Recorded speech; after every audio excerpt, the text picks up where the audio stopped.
about 2,500 blood. I'm passing out all the time. I never got betrayed by a patient, but I did get betrayed by people in my clan. One of the most interesting first reactions to the whole Dr. Wasteland myth was pure and utter disbelief. And I think there was a large portion of people who were like, what is going on? This is supposed to just be a video game. DayZ, a brutal survival game in a bleak and punishing world. But one man dedicated himself to saving lives instead of taking them. The legend of Dr. Wasteland, the post-apocalyptic medic. When someone like Dr. Wasteland decides to make that ultimate sacrifice, it gets everyone's attention. He became what they call like a god, but that was not his intent. I'm sure Dr. Wasteland ultimately became hunted.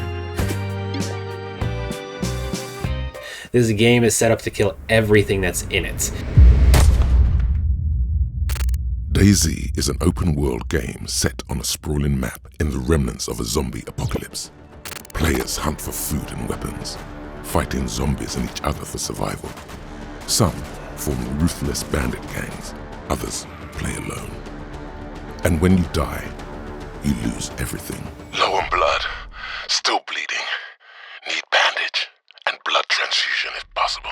There's no developer-created structure to how you're expected to play DayZ. It's just as viable for somebody to decide, today I want to be a farmer on the coast planting pumpkins, as it is for somebody to decide that they want to spend their time on a hill above Starry Sober taking pot shots at anybody unfortunate enough to think that they can find some sweet loot in those tents.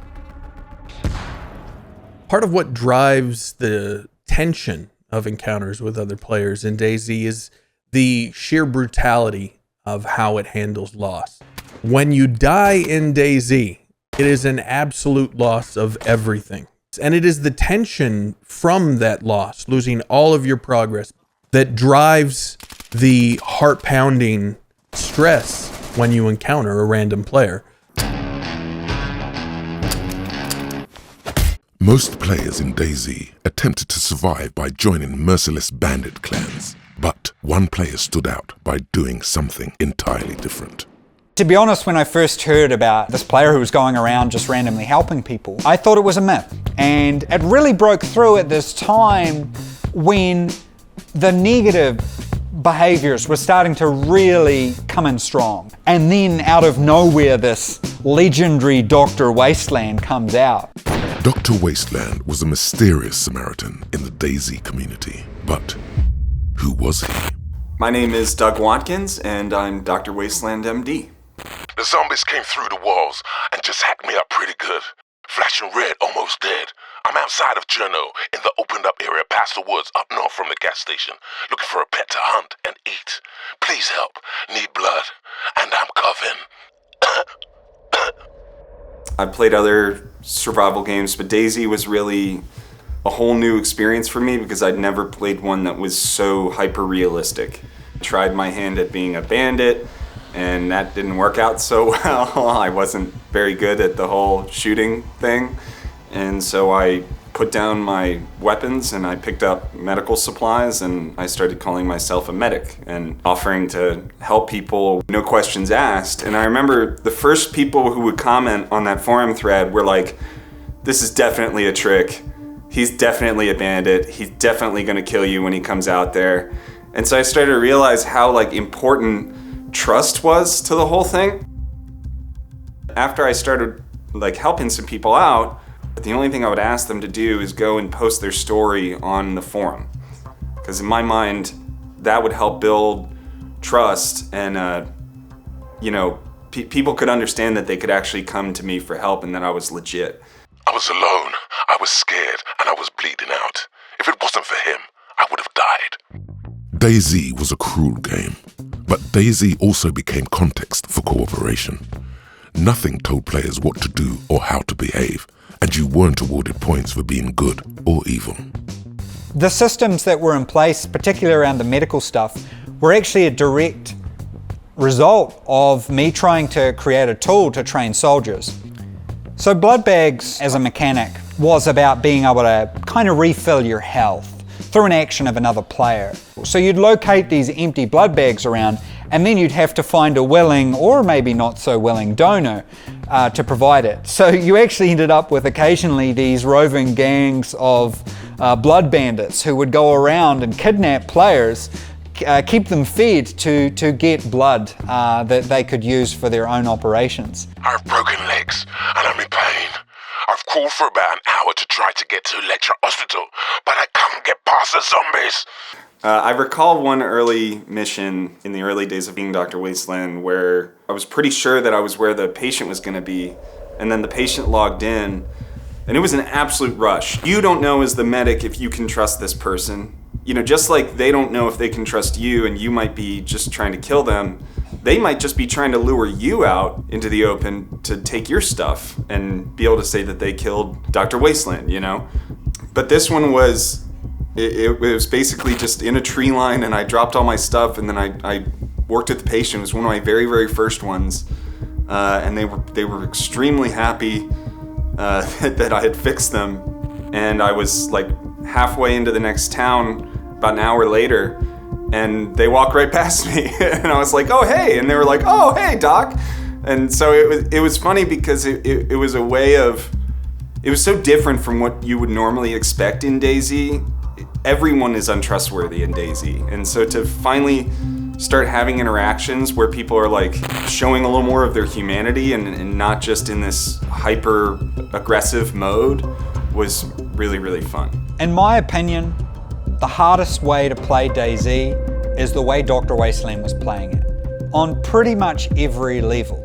He really couldn't trust anyone except himself, and he basically became this superhero in a game. Dr. Wasteland is such a great example of what happens when developers just trust players to tell their own stories. Dr. Wasteland traversed the barren landscape like a post-apocalyptic Florence Nightingale, offering aid to the wounded and alone.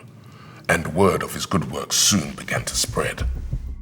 I don't know whether I'm just cynical, but I think it's really quite rare, even in the real world, for these spontaneous characters to crop up, for people to decide that they want to rise above the situation they're in. He was able to, like Neo in the Matrix, sort of glide through it. It was surprising to me how much people wanted to be a part of it. People started asking me, can you put me on your forum post so people know I'm a legit medic?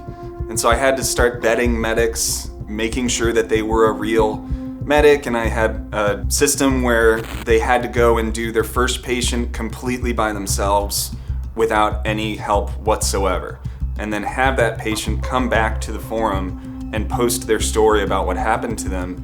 And that was like your way of gaining entry into the trusted medics of the Wasteland. Especially once we started getting bigger and we had a whole group of bodyguards, how do we work together as a team better? And so that's what the training was on, that we would start giving people. As many successful missions as we had, we also had failures quite often. My bodyguard, he gets shot in the woods, starts bleeding out. I watched his body fall over. He's like, I'm bleeding out. I'm like, okay. And I get there and I start bandaging him up. And as I'm finishing, he dies. And I remember going on and writing the story of it in the forums, as in like, and my friend died in my arms, you know, because I couldn't save him. And you know, you can't save them all. People like Dr. Wasteland responding to these cries for help, coming out to save the day at the almost no in-game upside, is ultimately what makes the memories of games like DayZ stand out. So Dr. Wasteland is getting a sense of who he wants to be, of a self-sacrificing individual. A heroic motif is what we would call it. He may or may not recognize that he's actually doing it, but he is playing a heroic role within this game. If it came down to this and we had a zombie apocalypse in real life, we would actually see these type of people exist. The more and more I played and the further I got into my career as Dr. Wasteland, the larger the organization started growing, TMW started growing, and then at a certain point I realized that I wasn't even playing the game anymore. Like, I was just managing this huge group of people and trying to keep everybody from clawing each other's eyes out, basically. And you know, you have experiences where you start to realize that you can't trust certain people, and that really got to me. I really need help. I'm right outside the barn on the way to Starry from Electro. I'm on 4K blood after being attacked by 2 bandits. I think it was around 2012 when Dr. Wasteland essentially just disappeared. I feel really glad that Dr. Wasteland existed because the good guys started to get organized. Unfortunately, the larger the impact you make on an open world sandbox community like DayZ, the more people are going to recognize you. That's going to directly affect their interactions with you. I'm sure Dr. Wasteland ultimately became hunted, almost like an elusive albino rhino, and plenty of people would want to be able to say, oh yeah, I found that Dr. Wasteland, and I handcuffed him and I force-fed him his best friend's, intestines. It can get nasty. Dr. Wasteland eventually disappeared into the wilds of DayZ, never to be heard from again, becoming more than a medic, becoming a legend. You know, when I think about Dr. Wasteland, it's kind of like how I think about a lot of stuff that happened in DayZ. It doesn't seem real.